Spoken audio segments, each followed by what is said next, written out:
to one more, well, I shouldn't say one more because there's many more to go, but another Battleborn character preview. Today we have Rath of the Jennerit. Rath is kind of like this vampire looking, but not quite vampire, samurai, Jedi looking. I like Rath. I'm really excited about him. His gameplay stuff just looks awesome. He is a total glass cannon. Does not have much health, as you can see. Has quite a bit of power and a ton of speed. His bio. Verod Rath is not a vampire, though he gets that a lot. Rath is a master bladesman and swordsman of the Jennerit Empire.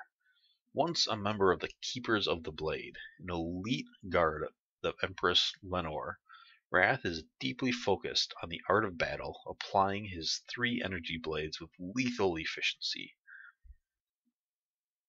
So, his abilities. Axiom and Order. Rath's primary melee attack can be chained multiple times for a quick combo. Rath's secondary melee attack conjures a powerful lightning bolt.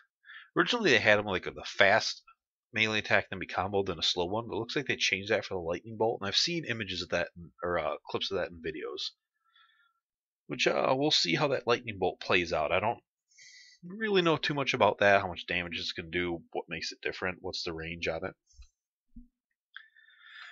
Then we go to Bladekeeper's Vestment. Rath's ceremonial Jennerit armor is sturdy enough to absorb plenty of damage, but light enough to preserve his speed and mobility. I don't know if it can really absorb plenty of damage because his health stat is a 1 out of 5, but we will see. Crossblade. Rath throws 3 energy blades forward a limited distance, dealing 208 to 280 damage. The animations just look great on these two. The range is fairly slow, but his melee character in any range is good. Then you have Catalytic Smash. Rath unleashes a shockwave, dealing 139 to 187 damage directly ahead. So this is another one that's got a little bit of range to it. Kind of just like an extended melee attack, and it kind of pops up as it does it, so you can hit, I think, multiple enemies with that, if they're kind of grouped up. Then Dreadwind. This is awesome.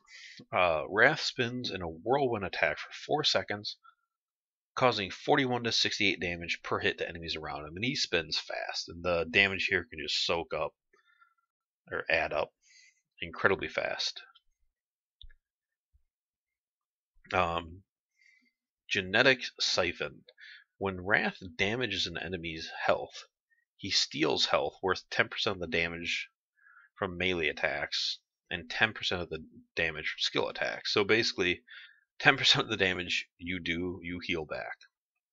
And that's where his survival comes in, by hitting enemies.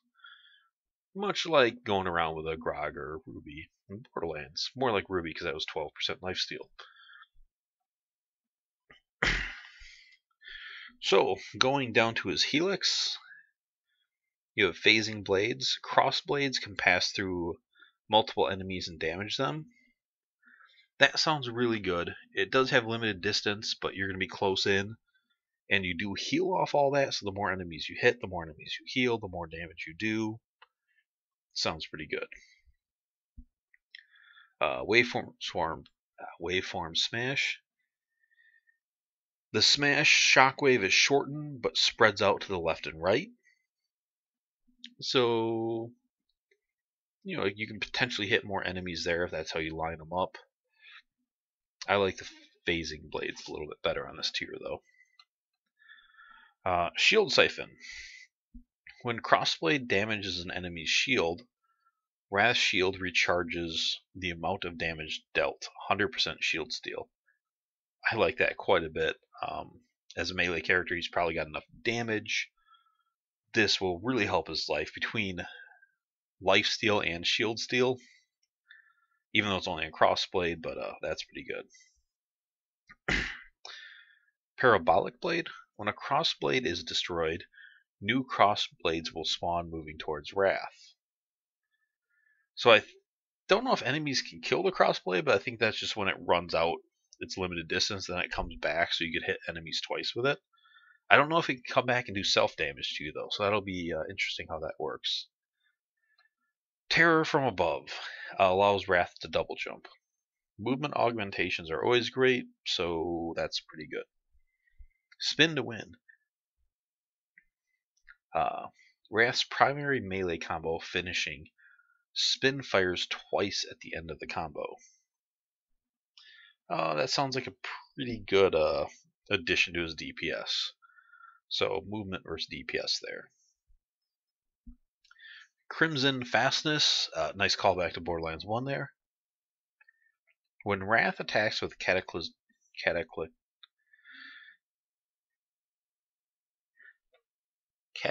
smash, alright, I can speak again, he will leap forward, damaging enemies in its path, which also extends the range of it.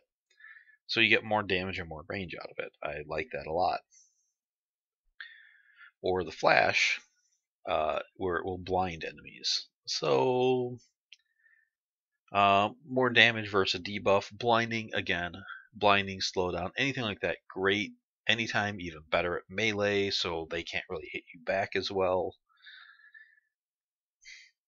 I kind of would almost go with the fastness here, just because I really think that's cool.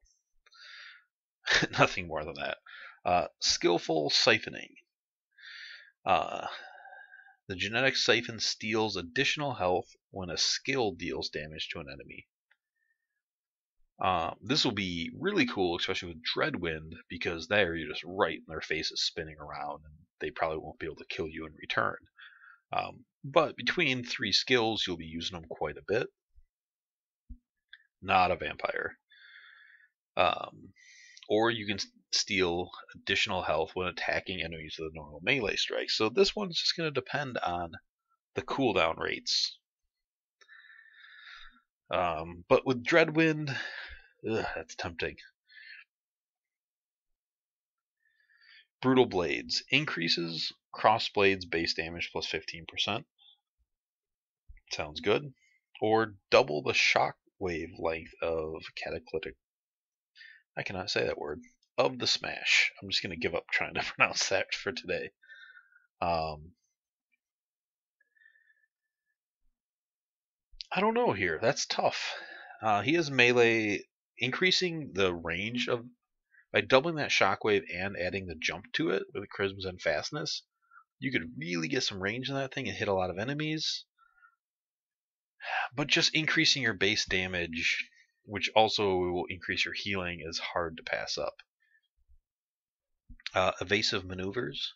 When Wrath's shield is broken, movement speed is increased for a short time. 30% movement speed for 4 seconds. That doesn't sound bad. Lets you kind of get to safety if you need. Or increases the base damage of all melee strikes 18%. So if you go with, oh, Brutal Blades is just cross. Alright, I read that wrong. Increases Crossblade's base damage. Or double the length. Okay. I was going to say 2 of those. That will make him powerful. I kind of like just the basic damage here. If that's the case, I'm going back to tier 6 to correct myself. I might double the length then.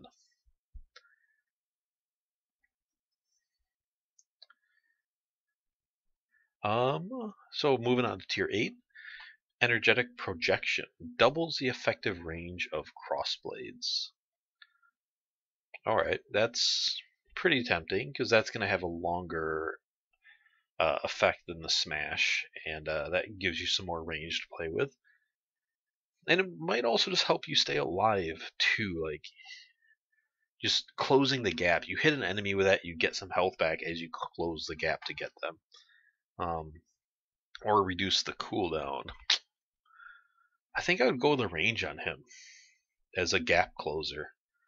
Because gap closing is important as a melee character, and once you get in there, I think he's got enough other stuff when he's in there, but I think closing that gap will help.